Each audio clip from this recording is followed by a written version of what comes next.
Aina Allah? Allah fis sama, alal ars. Sebetulnya orang yang mengatakan Allah di atas aras ini gimana sikap ahlu sunnah? Orang yang seperti ini, menurut ulama ahlus sunnah, itu kategorinya sesat dan menyesatkan. Oh, kiai-kiai yang meyakini Allah Subhanahu wa Ta'ala itu di ars, itu sesat dan menyesatkan. Contohnya, seperti Kiai Haji Maimun Zubair. Istilah resminya aras juga di atas langit. Ar-Rahmanu alal arsis. Kemudian kita di internal Islam menjelaskan Allah itu tidak butuh tempat. Oke, benar itu. Karena tidak butuh tempat, Allah itu khalik, tempat itu makhluk. Tentu khalik tidak butuh. Assalamualaikum warahmatullahi wabarakatuh. Hamdan wa salatan wa salaman amma ba'dah. Rabbi syrah li sadri wa yassir li amri wahlul 'uqdatam min lisani yafqahu qawli. Baru-baru ini kami menemukan video Harry Pras yang sedang memfitnah Mbah Maimun Zubair. Pras mengatakan Mbah Maimun Zubair akidahnya meyakini Allah berada di atas arsy. Padahal Mbah Maimun Zubair tidak pernah mengatakan hal itu. Ini adalah fitnah dari Pras. Mbah Maimun Zubair adalah orang NU, Nahdlatul Ulama, kelompok Ahlus Sunnah wal Jamaah, yang mana tidak mungkin Mbah Maimun Zubair berkeyakinan Allah berada di atas arsy. Karena di dalam akidah Nahdlatul Ulama, akidah Ahlus Sunnah wal Jamaah mengikuti akidahnya Asy'ariyah dan Maturidiyah, yang mana ketika mengikuti akidah Asy'ariyah dan Maturidiyah, yang jelas tidak mungkin meyakini bahwasanya Allah berada di atas arsy, karena Allah tidak bertempat. Pras yang menyatakan hal itu adalah sebuah fitnah yang sangat besar yang perlu klarifikasi dan menghapus video fitnahan terhadap Mbah Maimun Zubair tersebut.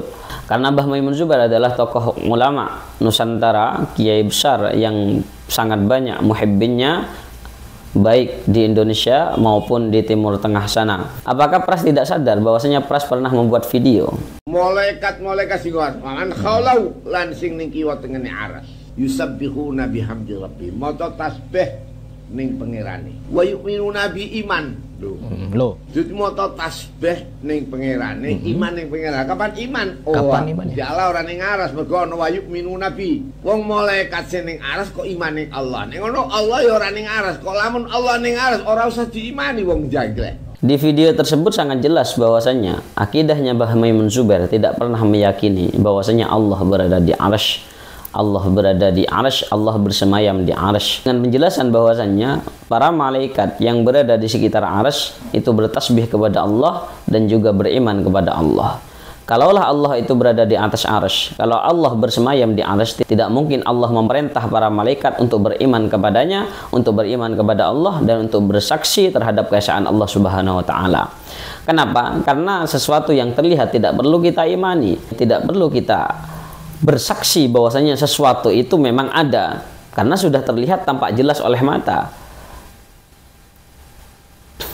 Namun sesuatu yang gaib, hal-hal gaib itu perlu diimani, perlu kita saksikan, perlu kita yakini bahwasanya sesuatu itu ada, sesuatu itu memang benar-benar wujud. Oleh karenanya Allah tidak mungkin berada di arsy, Allah tidak mungkin bersemayam di arsy.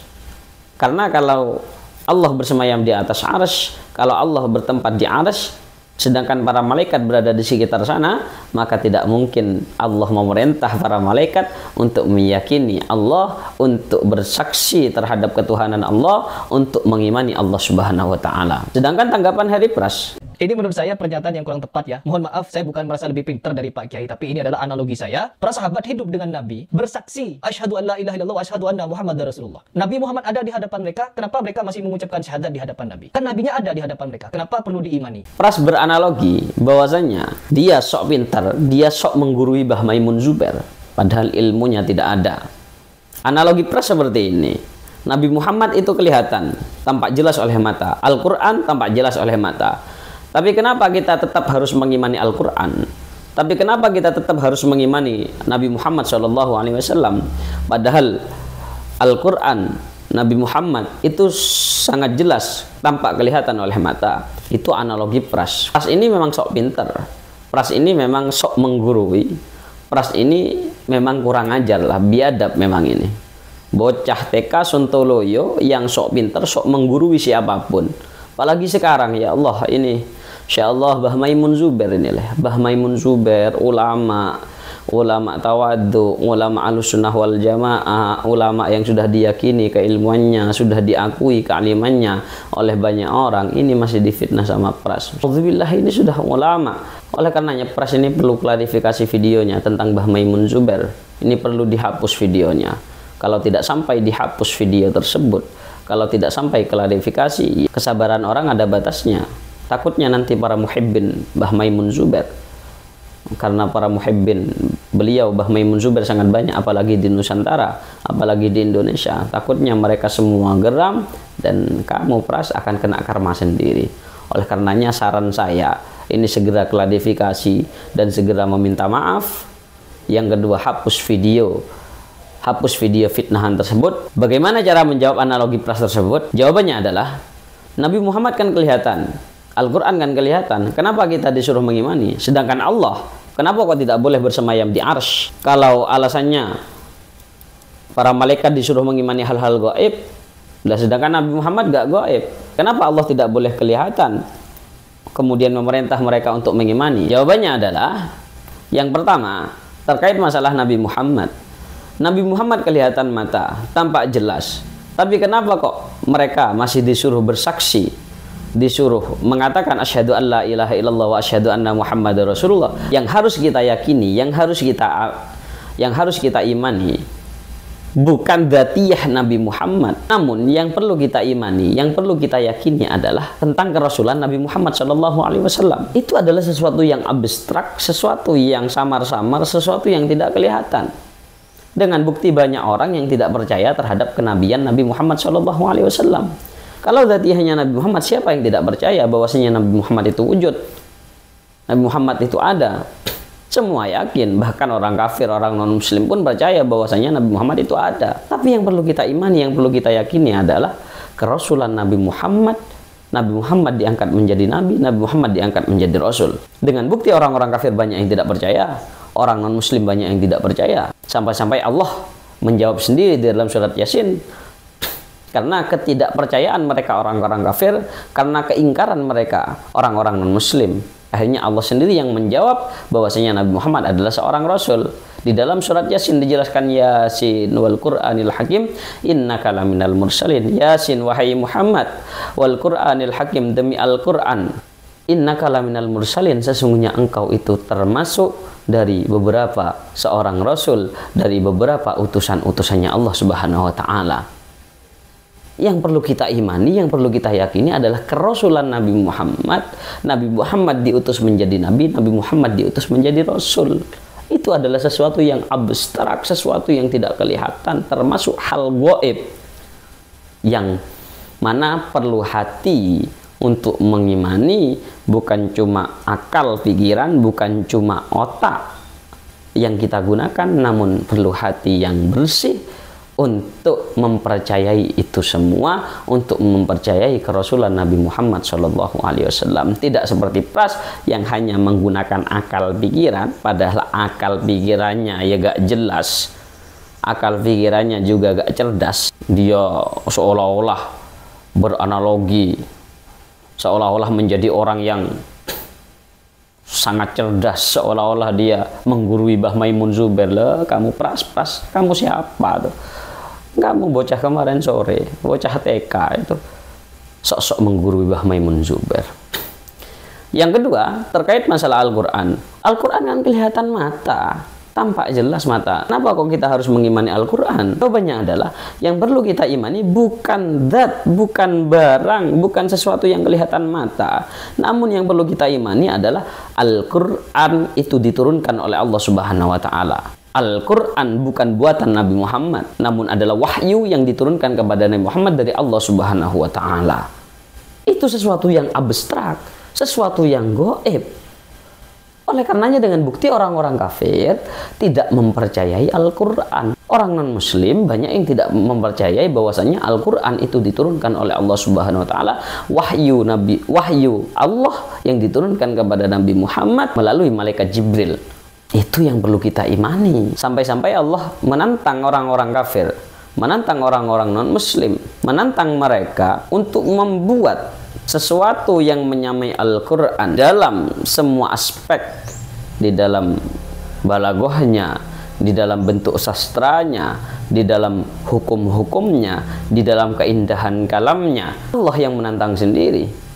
Di dalam surat Al-Baqarah dijelaskan, wa in kuntum fi raibim mimma nazzalna, apabila kalian orang-orang kafir ragu mimma nazzalna, dari Al-Qur'an yang aku turunkan, ala abdina, kepada hambaku, yakni Nabi Muhammad sallallahu alaihi wasallam, wa in kuntum fi raibim mimma nazzalna ala abdina fa'tu bi suratin min mislih, maka datangkan aku satu surat saja yang menyamai Al-Qur'an.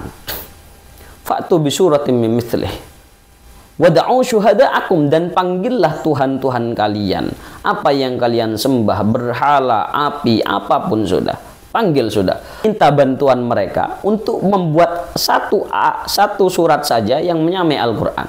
Wad'u syuhada'akum min dunillahi in kuntum shadiqin, apabila memang kalian adalah orang-orang yang benar, orang-orang yang jujur. Fa illam taf'alu wa lan taf'alu, ketika kalian tidak bisa membuat satu surat saja yang menyamai Al-Qur'an, fattaqun naral lati waquduhan nas wal hijarah u'iddat lil kafirin, maka takutlah kalian kepada api neraka yang mana kayu bakarnya itu terbuat dari manusia-manusia yang tidak mempercayai Allah dan berhala-berhala, batu-batu berhala yang disembah oleh orang-orang kafir. Oleh karenanya yang perlu kita imani terkait masalah Al-Quran, bukan Al-Quran yang wujud, bukan. Tapi yang perlu kita imani sesuatu yang abstrak, yang tidak kelihatan, bahwasannya Al-Quran yang ada sekarang itu adalah sesuatu yang diturunkan oleh Allah Subhanahu wa Ta'ala, yang membuat adalah Allah Subhanahu wa Ta'ala, diturunkan kepada Nabi Muhammad melalui malaikat Jibril. Itu yang perlu kita imani. Pras ini kalau gak paham belajar saja, jangan sok menggurui, sok pinter kamu. Jadi cara belajar seperti itu, Pras, tidak mengedepankan akal tapi juga menggunakan hati. Itu cara belajar, Pras. Dipikir pakai otak kamu, Pras. Dipikir pakai akal yang sehat dan gunakan hati kamu, Kamu kalau belajar, kamu kalau memang niat belajar, melihat video para ulama, jangan ada niatan buat kamu kontenin untuk memfitnah mereka. Lah itu yang membuat ilmu itu tidak masuk ke otak kamu.